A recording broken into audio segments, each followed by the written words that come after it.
नाज़रीन, कभी न कभी ये रिडल आपके नज़रों के सामने से भी गुज़री होगी। क्या है कि मेरे पास 50 रुपए हैं, अगर मैं 20 रुपए खर्च करता हूँ तो 30 रुपए बच जाते हैं। उसमें से 15 रुपए खर्च करता हूँ मज़ीद, फिर 15 रुपए रह जाते हैं।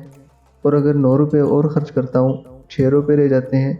वो 6 रुपए भी खर्च कर देता हूँ तो 0 रुपए बच जाते हैं।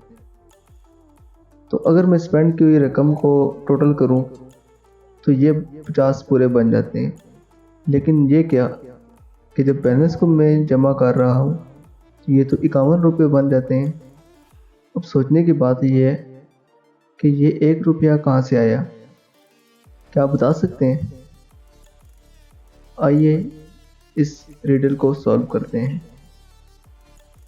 असल में बात कुछ ऐसी है कि total spend plus balance equal होता है टोटल अमाउंट के, यानी कि जितना भी आपने खर्च किया और जो कुछ बच गया, इन दोनों को प्लस करने से टोटल रकम बन जाती है जो आपके पास थी या है। अब जैसे कि यहाँ पे हमारे पास 50 रुपये थे, तो टोटल स्पेंड प्लस बैलेंस को यानी इन दोनों को प्लस करते हैं हम, तो हमारे पास 50 ही बनते हैं। यहाँ ज़रूरी नहीं है कि बकाया जात का मजमूआ 50 हो, कुछ भी हो सकता है। इसलिए हमने यहाँ पे बैलेंस को जमा ही नहीं करना। वो तो कुछ भी हो सकता है, वो तो वो चीज़ है जो एक आप इस्तेमाल कर चुके हैं और जो पीछे बच रही है, वो तो आप अगर मज़ीद इसमें से चेंजिंग करते हैं, इस हिसाब से इस्तेमाल नहीं कर रहे, तो वो कम या ज़्यादा भी हो सकती है। वो मैं आगे चल के आपको बताऊँगा। पहले इसको देख लेते हैं कि ये टोटल स्पेंड प्लस बैलेंस 50 कैसे बन रहा है। अगर 20 रुपये खर्च कर रहे हैं तो 30 बच जाते हैं, जो कि 50 रुपये बन जाते हैं। इसी तरह अगर 20 रुपये खर्च कर दिए और उसके बाद फिर 15 रुपये खर्च कर दिए, तो अब हमारे पास बैलेंस जो बचा वो 15 रुपये है, जो कि कुल मिला के फिर 50 रुपये बन जाता है। इसी तरह अगर 20 रुपये खर्च कर दिए, फिर 15 रुपये खर्च कर रहे हैं, इसके बाद 9 रुपये मज़ीद खर्च कर रहे हैं, अब बच के हमारे पास 6 रुपये। इनको प्लस करने से ये भी 50 रुपीज़ बन जाते हैं। इसी तरह अगर हम पहले 20 रुपये खर्च कर रहे हैं, फिर 15 रुपये खर्च कर रहे हैं, फिर 9 रुपये खर्च कर रहे हैं और आखिर में 6 रुपये खर्च कर रहे हैं, तो अब हमारे पास 0 रुपये बच गए। तो इनको प्लस करने से ये फिर 50 रुपीज़ बन गए।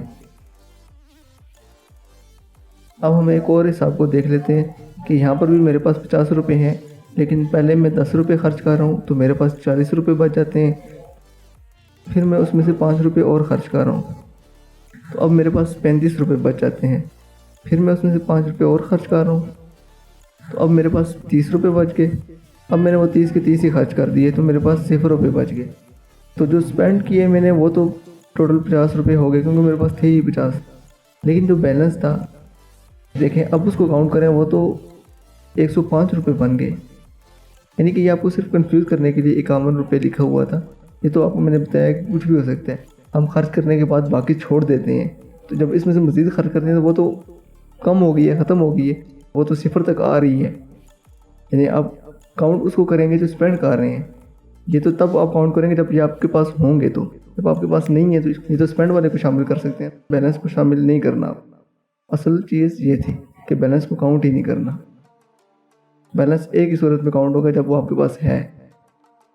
जब वो खर्च कर दिया तो वो खर्च करने में आ जाता है, ना कि वो बैलेंस में आता है। तो इस वजह से लोग कंफ्यूज होते हैं इसमें। बाकी नंबर्स में कोई प्रॉब्लम नहीं है।